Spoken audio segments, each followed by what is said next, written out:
obviously, the other day the focus was on recruiting, and I know you guys had a lot of other questions, so I want to give you an opportunity to visit before the end of the year. I talked the other day about it being a kind of a happy new year on signing day. That's the way I've always kind of looked at it from a football terms, right? Like even with the new signing period, it's my first time as a head coach to have the December signing period.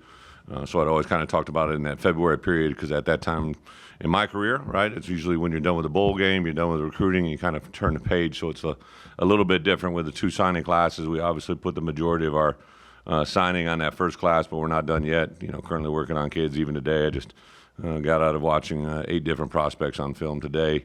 With this transfer portal, literally things change overnight on people. So it is still kind of a work in progress with recruiting, and obviously because we didn't qualify for a bowl game, the season is behind us, which is a little bit unique for me. In my head coaching career, I only had 2 times prior to coming here in my career where I've ever missed a bowl game. My first year at Arkansas, my last year, and then obviously this year to come away 1 game shy is to be quite honest, infuriating for me, just because the expectation is to be playing in a postseason game, but more importantly to be practicing now. That's the number one thing that probably irritates me more than anything, is to not have the opportunity to get better with our younger players, to get better through practice. I think the only way you get good at football is by practicing it. So hopefully we're not in this situation much more again. I'm excited about where we're at. I thought the growth of our team over the course of the year was good, but we just can't be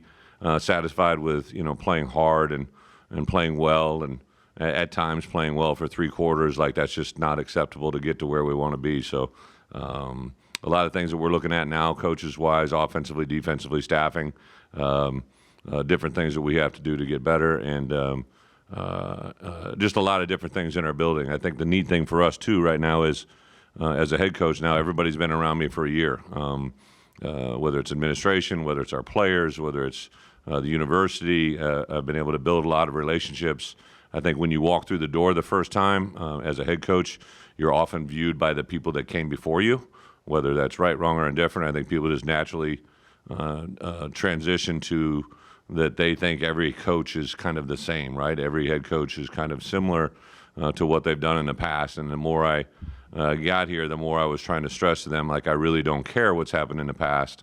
I've literally talked to every coach that had been a head coach at Illinois over the last 25 years, except for obviously I hadn't talked with Coach Smith, but from Coach Turner, who was our first guest captain, to Coach Zook, right, a guy that I competed against and talked to, that Coach Tepper, who's actually a coach that I competed against as a player coach, but also a guy that I interviewed at one point during my coaching career, right? So just a very unique perspective on guys that I've talked to during the course of time. I feel I know Illinois better now, a year from now, than I ever have. With that being said, I also wanted to thank you guys, right? So the majority of you are the guys I see every time we have a media opportunity to get together. You know me now differently than you knew me coming in, and I know you. One thing I've always tried to say is, like, I don't care what someone's job is. The last thing I ever want to do as a person, right, is to try and make someone's job difficult.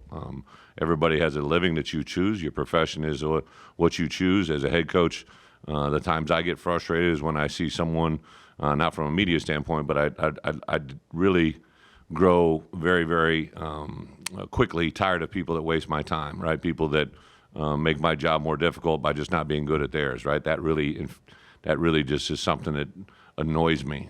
So I'm sure from your perspective as well, what I've tried to do is be as accessible as I can when I can. I've tried to treat the media the same, whether it's a win or a loss, right? It's not your responsibility.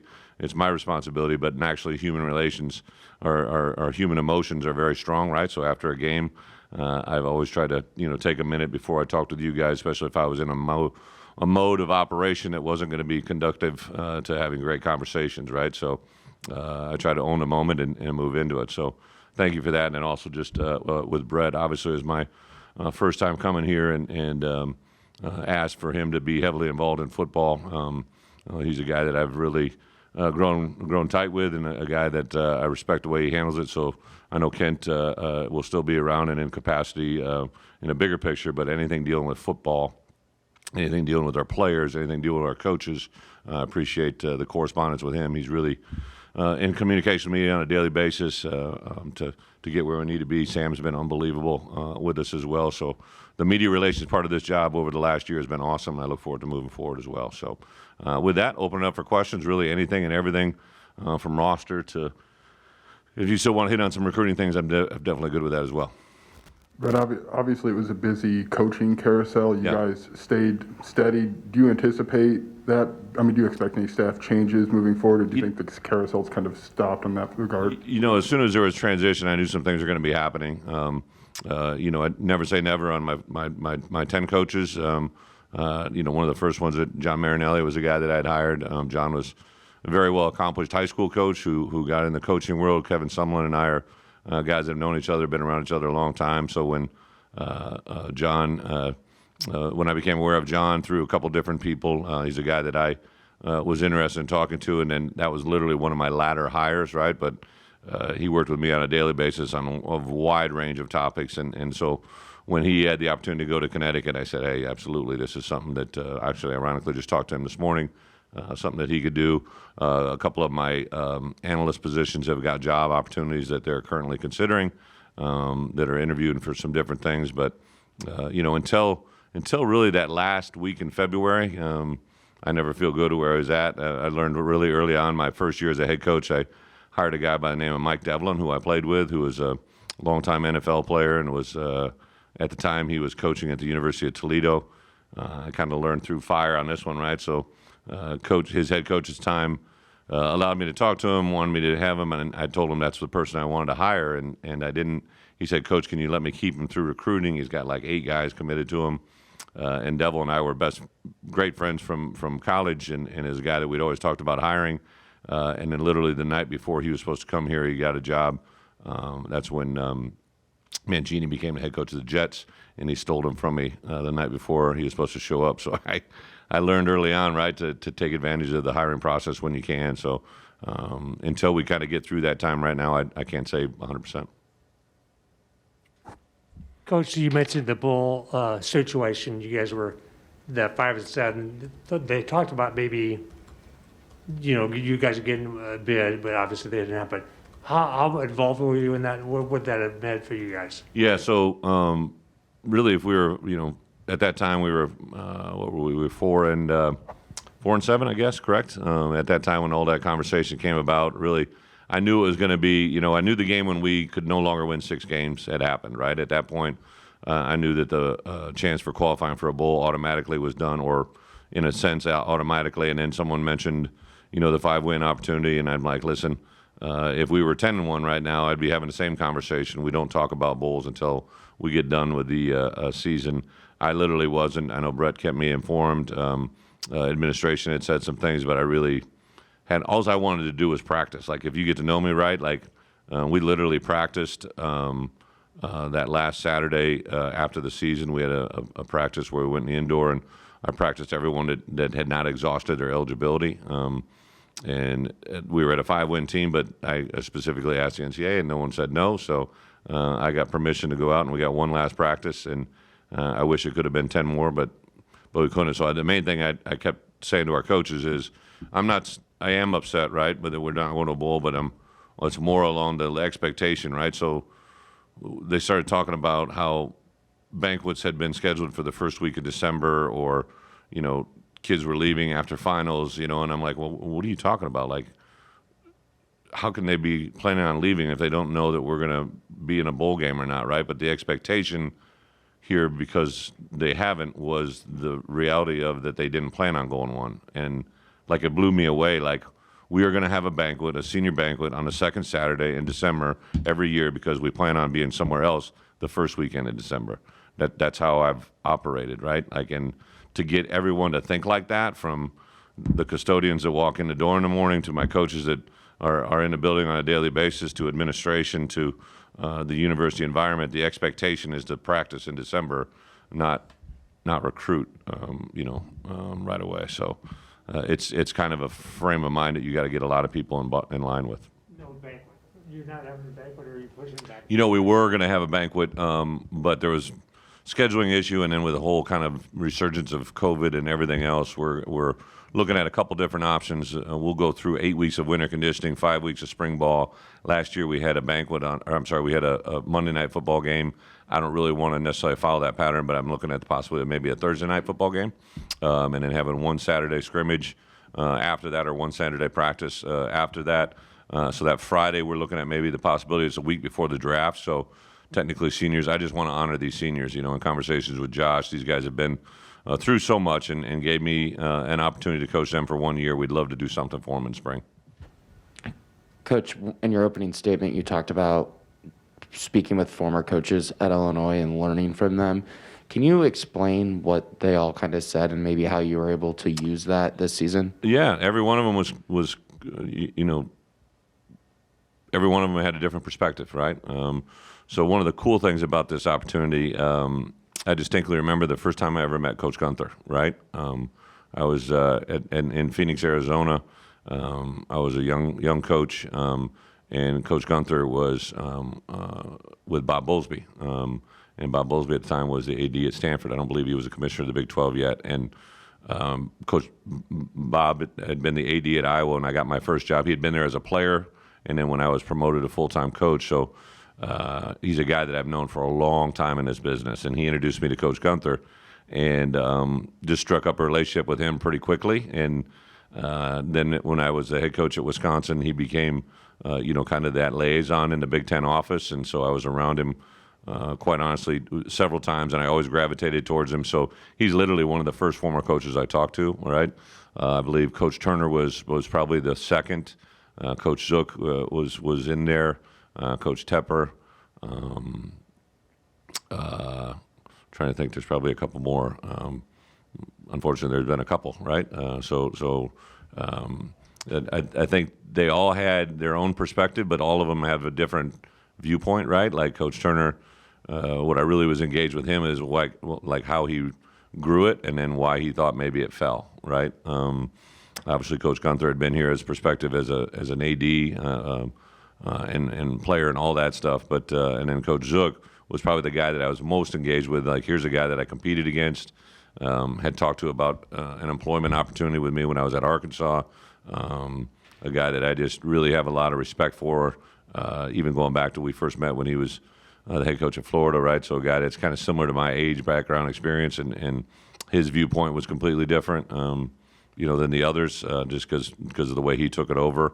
I'd interviewed and talked with Jay Lehman, right? So he's a guy that had been under a couple different coaches. So I was really just trying to gather as much information as I could about a job that I had not walked through, right? Like I still think to this day, one of the major reasons I had the good fortunes of what I accomplished at Wisconsin was for 2 years I was a defensive coordinator learning about the job without being a head coach, right? And I think the perspective that brings is you learn so much about a program by being there without being a head coach. You learn the highs of the highs, you learn the potential landmines, you learn the potential glitches, but you also learn the great strengths. And then as a head coach, you're walking in eyes wide open. I reflect on my times at previous spots where I was at, and it took you really a couple of years before you really truly knew the dynamics of the community, the building, the athletic department. So I was just trying to catch up to speed as fast as I can.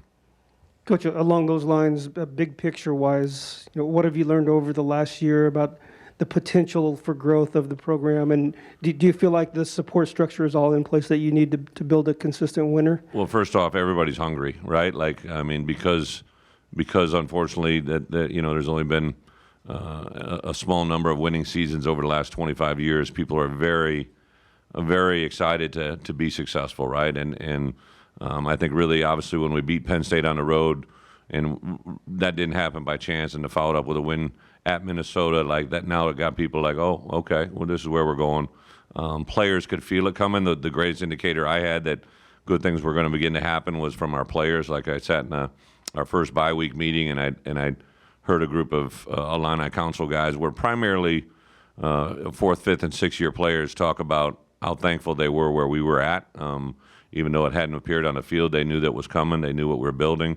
Mike Marquez said something to me that just completely floored me about the growth that he'd had. And here's a guy that had played multiple positions, different sides of the ball. to hear all those players talk about what they appreciated and what they've grown, that got me excited. And then now to be in the community a little bit, like we had a signing day event yesterday, or I'm sorry, Wednesday, that probably 20 to 25, of our good supporters in the community, financial supporters, but also fan supporters. And then there was probably, I don't know, maybe a dozen former players that were there, and to see the excitement from them and the encouragement of what they saw and what they know can begin to happen, that's probably the most exciting part for me. Coach Underwood, right? When Bret said, hey, let's do a press conference, I said, no, let's go noon on Friday. He didn't know about the noon press conference here in the basketball game. I said, well, can I go on the front end or back end? I'd love to go over to basketball and just make it easy for you guys, right? Because you got to cover both sports. But Coach Underwood and his staff and I, Joey and my chief of staff, Mark Torsani, talk literally probably every day, just because a lot of the commonalities that they went through, we're going through. A different sport, I get it, different roster numbers, but a lot of the same things.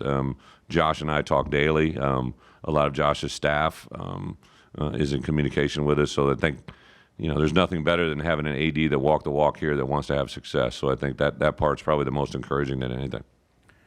Brett, from a roster building standpoint, you mentioned it yesterday about 3 different countries, but I feel like the footprint of Illinois recruiting has kind of changed and kind of grown with this beginning of this recruiting class, going into Wisconsin, going into New Jersey, all those types of areas. Do you feel like there's more excitement in different parts of the country when you walk in with that block eye? What's crazy to me, and we had a short amount of time to go through it, but like literally every one of those kids we went through, Andy Boo had been recruiting Owen Anderson for 3 years, right? Back in his time at Rutgers, right? He knew of him. He's one of the first guys. I mentioned, getting Isaiah Adams, right? Coach Minnick, his junior college coach. I've signed players from 3 different. This is his 3rd school where I've signed players from. Gabe Ackus, came to us through relationships of guys that I established on the road in 1994 and 1995. Relationships drive everything, right? And I think the footprint of what we are has to be Illinois. But then it's about putting coaches in positions. Coach Miller felt great going up into Wisconsin, Arrowhead, Wisconsin. Coach Taraska, I remember sitting next to him in a clinic when I was a GA and talking about, I never heard about Arrowhead, Wisconsin, right? And then there's so many connect the dots. The defensive line coach at Arrowhead High School played for me at Wisconsin. Everywhere we went, there's just like, so we sat down the day after signing date, and I gave the coaches a directive so we had 22 signees, right? So every one of those signees has a head coach, and they have a set of parents. They may have 1 parent, they might have 2, they might have 3, they might have 4. However it is, I said the power of the pen. So on Thursday and Friday, we wrote every head coach and every parent and talked about, signing their son or their player, and we'll put those in the mail, and they should get them next week. And because the relationships that I've driven have been, they may have started with a meeting and they've been followed up by the power of the pen, and they've been followed up with the way people don't give you things that they don't give you things that they expect to fail. They give you things that they've seen succeed. And I think because as coaches we've come from many different backgrounds, they've been very open to letting us have access to their players, or even, at times initiating contact because they know what we do. I appreciate what you're saying. I think Jersey somebody pointed out the last several quarterbacks we've taken have been from Jersey, right? And it wasn't like we went to Jersey looking for a quarterback. We kind of recruit that position nationally and where it's at. So the fact there's a couple Jersey boys in the QB room is just really kind of, I think, coincidental. But there's really good football in Jersey, right? And I think there's really good football in Florida. I think there's really good football in Ohio, Wisconsin. We'll dabble into Minnesota. I think the footprint for us in the Midwest, Illinois has got to be our home state, but we almost kind of have to treat certain areas as in-state areas. Cincinnati, Ohio has to be a big place for us, right? There's really good players that come out of Cincinnati, Ohio every year, and that's where we got to be. Coach Miller and I literally had a conversation 2 hours about that, 2 hours ago about that. So Florida, I have a couple coaches down in there that are assigned to it geographically, but I went to a practice field of a young man that we're still recruiting who won a state championship last night. And I walk on the field, and the defensive coordinator and I have known each other for 25 years, right? The offensive line coach is the high school coach where I signed the first 2 players in my career out of South Florida, Freddie Barr and Colin Cole. Colin Cole went on to play over 10 years in the NFL and made millions of dollars. Freddie Barr, unfortunately, had a battle with a sickness, but is one of my favorite players all time. Right, so there's just these connections that are hard to shake. Brett, you had 3 guys with eligibility left enter the draft. Do you anticipate more guys following that? And then do you think those 3 will stick, or is there a chance that they can reverse there? So you're talking about DJ, Kalon, and Kirby. Very interesting time, and it's something I had a conversation with the NFL. So when you are a junior that has a year of eligibility left, when you've played 3 years, you can get a pre-draft grade, right? Like you can petition the NFL and you get a report. So they basically send your name to 7 NFL teams. They come back and they'll give you a synopsis of where they feel you're going to be drafted. DJ, Kirby, and Kalon have all played 4 years, right? So they had another year of eligibility, but it was a bonus year with COVID, right? Kalon might be an exception to that. But we submitted the opportunity to, hopefully get a grade on them, and we were rejected. So I called the Big Ten office and Big Ten NFL offices, and I'm like, listen, like, what's the difference between this and what we've done in the past? And their explanation was there'd just be too many people that would require or ask for grades. So I really had to do a lot of research on my own. I would say of those 3, 2 of the 3 are definitely probably the ship has sailed. Still in conversations with one of them. But I think as a head coach, I also want to toe the water. Like if I try to give them information, right, that like if they're going to be a second round or a first round pick, even a third round pick, like if it's a high third, like I remember J.J. Watts came back as a third, right, and they're like, do you think he'll test well? I'm like, yes. Will he interview well? Yes. And he becomes a first, right? But the way the grading system works out is if they're a third rounder or later, they tell them to stay in school. First or second round, I told every one of them, I said, hey, if you're a first or second rounder projection, I'm going to be down in the locker room packing your bag and doing everything I can to help you. But I just try to make them aware of you can be a guy that if you get drafted in the 5th, 6th round, you're talking about a $3 million, $4 million contract, where if you get drafted in a third round, second round, early third round, second round, you're talking about $12 million, $15 million. You can literally gain $10 million just by staying in school a year. And those are staggering numbers, but that's the reality of that sport or of the NFL. So try to educate them as much as you can. But the other thing too, right? I've learned this even in places where I've been for an extended period of time, 7 years, 5 years. That NFL, when they start calling, they tend to forget what you've built this relationship. So it's a fun time for them. We'll give everybody the support that they have, but I wouldn't say it's all done. You expect more guys? I don't think so. I think everybody's kind of clean now. I do think that some of the guys, there's a couple guys when they entered the transfer portal with me, I said, listen, congratulations. This is what you want to do. There have been really healthy conversations. But there's a couple guys I think that potentially still could come back to us if we present the right information to them, and more importantly, if they can't find the best information that they're looking for.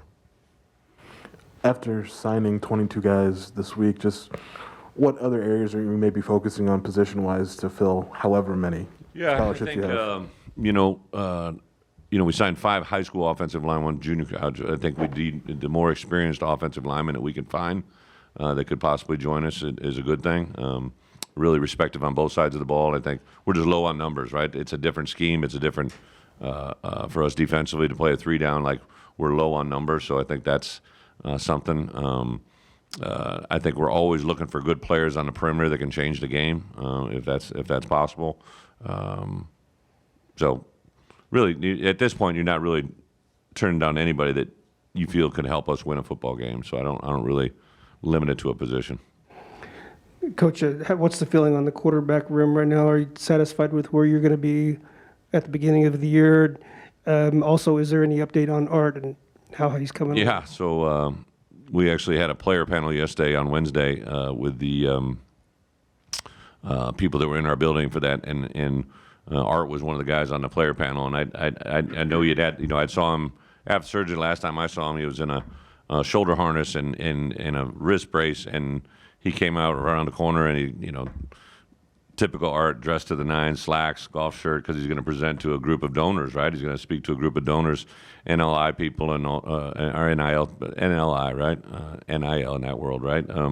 So he didn't have anything on. I'm like, dude, what are you doing? Like, and he's like, Coach, I'm good, I'm good. Like he's moving his arms around. I'm like, no, you're not good, right? Like, but he's out of his brace, out of his wrist, everything. So he's continuing to jump way ahead of the strides in that regards. As far as the quarterback room, I think you're always, I'm excited about Donovan Leary. Like really have been intrigued with him since the day I met him.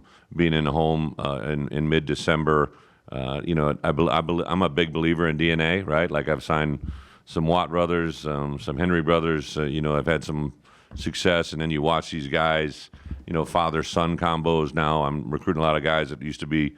I recruited the kid AJ Derby, who I played with his dad, and I switched him from quarterback to tight end, and in 1 year he got drafted by the Patriots and played in the NFL a number of years. So I love the power of DNA, and I think what his brother's done at NC State should give you a little bit of indication what he might be able to do for us.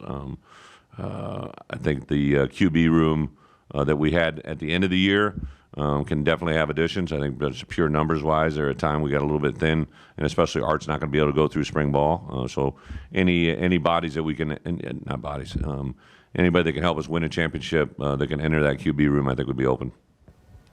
Coach, earlier this week when you spoke with us, you said 3-4 days away from my 1-year anniversary on this job. When you think back about what this last year has been, what's your biggest takeaway about this job? What's the biggest thing you've learned? When Josh Whitman called me, right, I was excited. Being from the state of Illinois, watching things unfold here after I left Arkansas, to be in the NFL, you definitely had your I wanted to be a head coach of college football again, but I wanted it to be in an environment that I thought you could win, right? And I kind of wanted to do it in an environment where you could come in and, maybe apply some of the things you've learned in the past.